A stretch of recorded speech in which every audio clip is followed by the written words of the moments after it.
down here and get him some work. I didn't really have much work today. That was a good effort by the group.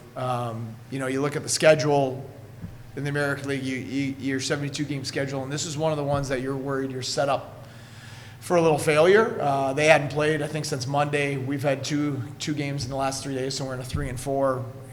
With travel yesterday. So that was all of that considered against a really good team. That was a very strong performance. Do you think maybe as well as you guys have played this past week, maybe all year? Yeah. This is the best week, when you take a 1-week snapshot of playing consistently the right way. It's been 16 and 17 games now of pretty darn good, like really solid.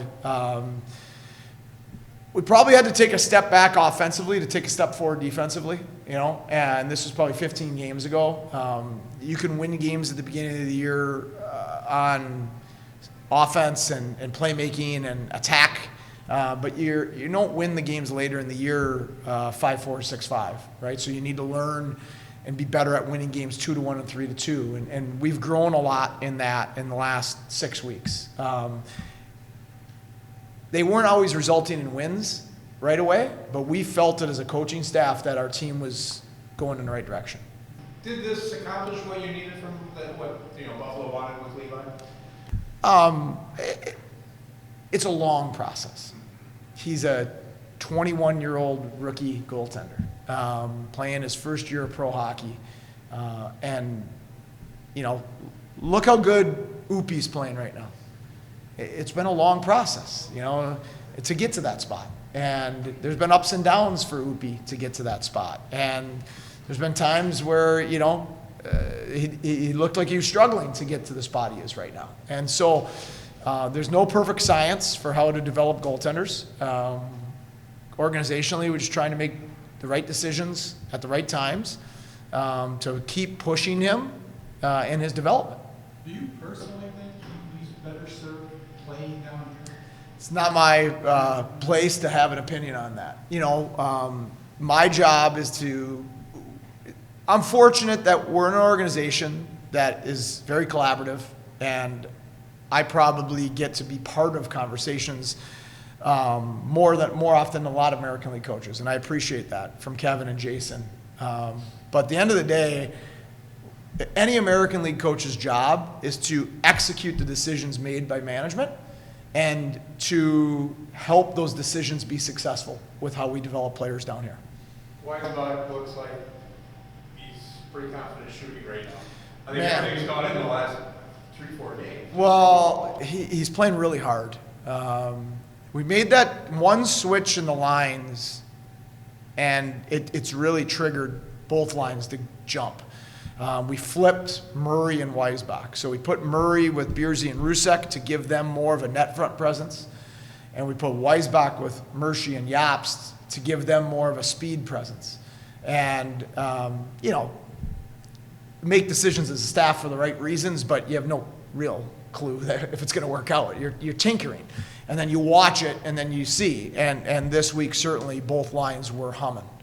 But he scored on the long-range shot the other night. He scored. The long-range shot the other night was elite, because the release point. I was a goalie, not a very good one, but how he shot it, where he shot it from, and where his feet were pointed, there was no way as a goalie you're thinking that's going to be a shot. That looks like a pass all day long, and he works extremely hard at it. He's put in hours and hours in the shooting room trying to perfect that shot. What's the story on Slygert? What do you know about him? Slygert's a really good player. I was fortunate. I've coached him at the national program. We won a gold medal together. I coached his middle brother at the national program. He was one of my captains. It's a great hockey family. Unreal. Graham's a leader.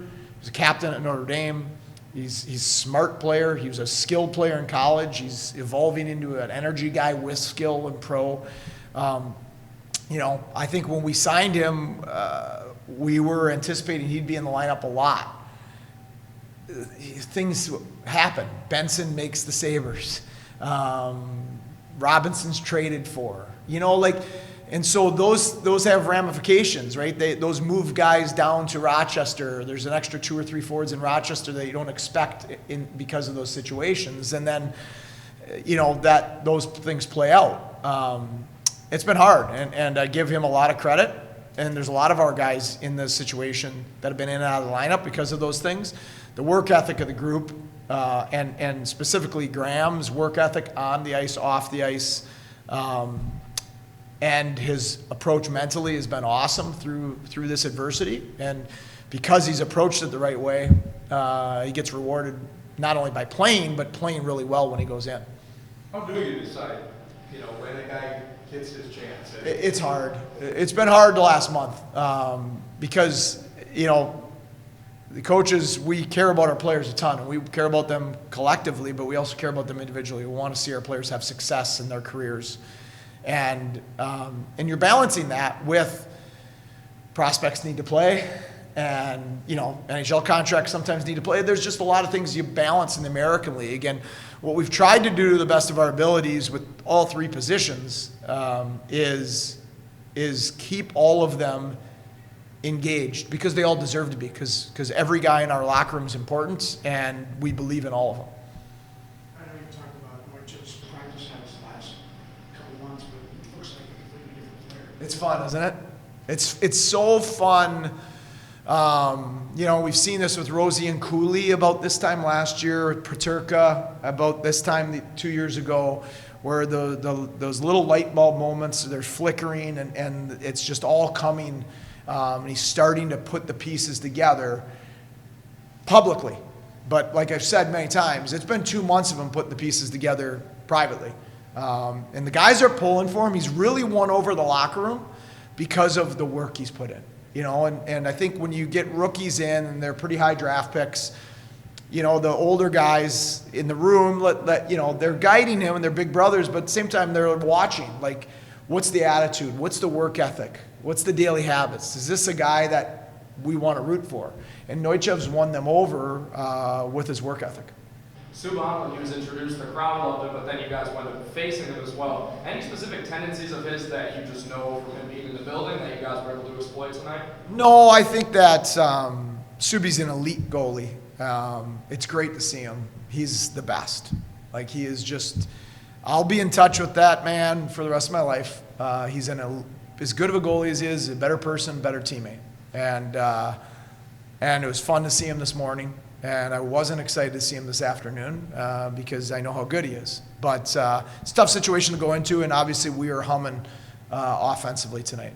Especially early in the game, the team defense did a good job to keep the Springfield's possessions really short, and then that activated your offense. Can you just talk more about that? Yes, that's a great question, and it's a great point. We play our best when we play fast. How do you play fast? Is you force teams into turnovers. That's the best way. It's hard to play fast if you have to go through 5 opponents every time you have the puck. And it's much easier to play fast if you can force a turnover. Now you only have to go through 2 or 3 opponents or 1 opponent because of your transition. And we did a good job defensively tonight, forcing turnovers and then exploiting that in our transition game.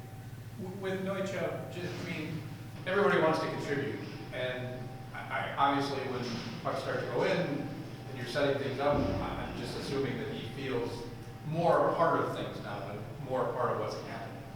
Yeah. You want to. It feels good to help and to help the cause and to have some personal reward as well. And his English isn't great yet, but it's better than it was 3 months ago. And so he can have better conversations, and there's at least more interaction and give and take between him and his teammates and him and our coaching staff. So he's made massive strides in these 3 months, on and off the ice. Real credit to him. It's a hard situation. Yeah. Over here, young, doesn't speak the language. That's a lot on a young man. And he also looks like, not that everybody doesn't enjoy scoring, but he looks like he has. Oh, he loves to score. Yeah. He loves to score. He jumped into the glass when it was 6-0. I had to talk to him that you might get killed when you do that. So I got him off the ice very quickly after that. But I love the passion. Like, I never want to coach that out of a player. That excitement, love for the game, that love for scoring, that energy that he has about him. You want to teach them when you got to be smart about it. And if you do it, that's fine. You want to celebrate that, but know there could be ramifications that come after that. So, like, you're just trying to teach them, because that might be different than it is in Russia, right? So, but I do love his passion for the game and for scoring goals. Coach, 13 of your guys with points tonight. I mean, what does that say about this team and how much firepower you have out there? Yeah, it was great this week, Wednesday and tonight, to get our offense humming again. Because, like I said, over the last 6 weeks, I think we've become a real good defensive team. Our offense stagnated a bit. I think some of that based on opponents and opponent goaltending. But I thought tonight was likely our best offensive game of the year. Because not only did we score 7, their goaltenders probably made another 7 or 8 big saves on top of it.